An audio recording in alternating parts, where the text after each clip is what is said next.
خوش آمدید. برائے مہربانی میری ویڈیو آخر تک دیکھیں. یہ لیڈر ڈرامہ کی ایپیسوڈ 6 ہے جو کل رات نشر ہوئی. میں اس کی مکمل کہانی اپنے الفاظ میں بیان کروں گی. برائے مہربانی میرے چینل کو سبسکرائب کر کے میری سپورٹ کریں.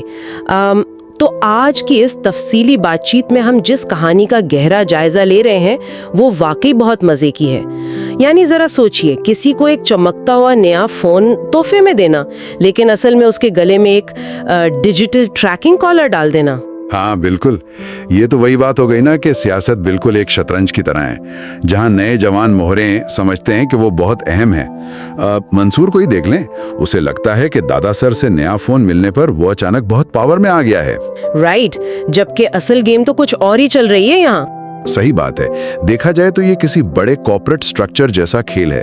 دادا سر نے صرف فون تھوڑی دیا ہے، مطلب اس نے اپنے آدمیوں کو منصور اور رباب پر باقاعدہ نظر رکھنے کا حکم دے دیا ہے.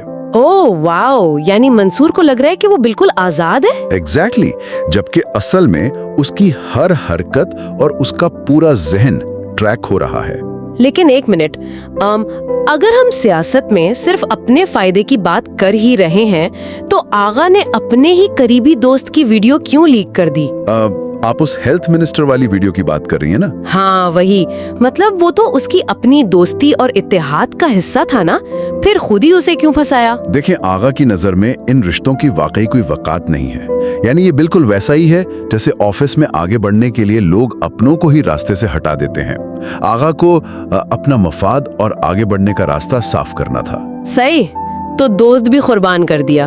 بالکل، اس کے لیے ہیلتھ منسٹر صرف ایک رکاوٹ تھا جسے گرانا ضروری تھا تاکہ وہ خود اور زیادہ طاقت حاصل کر سکے. اچھا، تو اس کا مطلب ہے کہ یہ سالی چالاکی اور ذہنی کھیل صرف باہر کے سیاستدانوں تک محدود نہیں ہے. یعنی آغا یہی فارمولا اپنے گھر کے اندر بھی تو استعمال کر رہا ہے نا؟ ہاں، وہاں بھی یہی سب چل رہا ہے.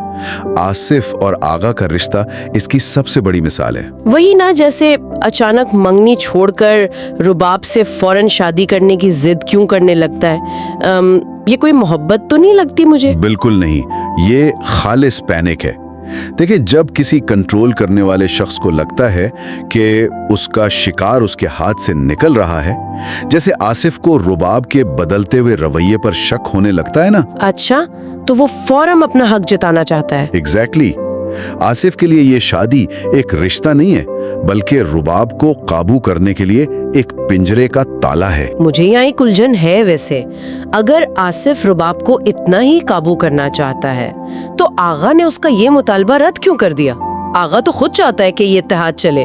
کیونکہ آغا اس گیم کا بہت پرانا کھلاڑی ہے. وہ جانتا ہے کہ اگر اس نے آصف کو مکمل کنٹرول دے دیا تو رباب بالکل دیوار سے لگ جائے گی اور پھر وہ بغاوت کر دے گی. پوائنٹ ہے. تو وہ اپنے داماد کو اپنی بیٹی سے ہمیشہ ایک قدم پیچھے رکھنا چاہتا ہے. ہاں، وہ آصف کے چھوٹے موٹے مسائل تو حل کرتا ہے لیکن اسے اتنی طاقت کبھی نہیں دیتا کہ وہ رباب پر حاوی ہو جائے، کیونکہ اس طرح بالواسطہ آغا کی اپنی پاور کمزور ہو جائے گی. یا اللہ، کیا ذہنی کھیل چل رہا ہے سب کے درمیان. لیکن اس ساری زہریلی سیاست میں رباب بیچاری کا کیا قصور ہے؟ ایک طرف کنٹرول فریک باپ ہے اور دوسری طرف منصور. اور سب سے حیرت کی بات یہ ہے کہ منصور نے رباب سے ملنے کے بجائے دادا سر سے ملاقات کو ترجیح دی. رباب کی وفاداری بری طرح تقسیم ہو چکی ہے. ایک طرف باپ کی زبردستی تھوپی گئی منگنی ہے اور دوسری طرف وہ شخص جس سے وہ جذباتی طور پر جڑی ہوئی ہے. لیکن منصور نے تو آخر میں سیاست کو ہی چنانا محبت کے بجائے. بالکل، منصور کا یہ فیصلہ ثابت کرتا ہے کہ اس کے سیاسی مقاصد اور طاقت کی بھوک اس کے جذبات پر حاوی ہو چکے ہیں. اس نے بھی آخرکار رباب کو دوسرے نمبر پر ہی رکھ دیا. صحیح کہا آپ نے. اس ساری بحث کا نچوڑ یہی نکلتا ہے کہ طاقت کی ہوس واقعی سب کچھ زہریلا کر دیتی ہے، چاہے وہ سیاست ہو یا محبت. اچھا ذرا سوچئے، جب آخر کار منصور کو یہ پتا چلے گا کہ رباب اصل میں اس کے سب سے بڑے دشمن آغا کی بیٹی ہے تو دادا سر اس خفیہ راز کو کس طرح اپنے مفاد کے لیے ہتھیار بنائے گا؟ یہ واقعی سوچنے والی بات ہے. میں آپ کے کامنٹس کا انتظار کروں گی. بیل آئیکن کو دبائیں اور اگلی اپڈیٹ تک کے لیے خدا حافظ.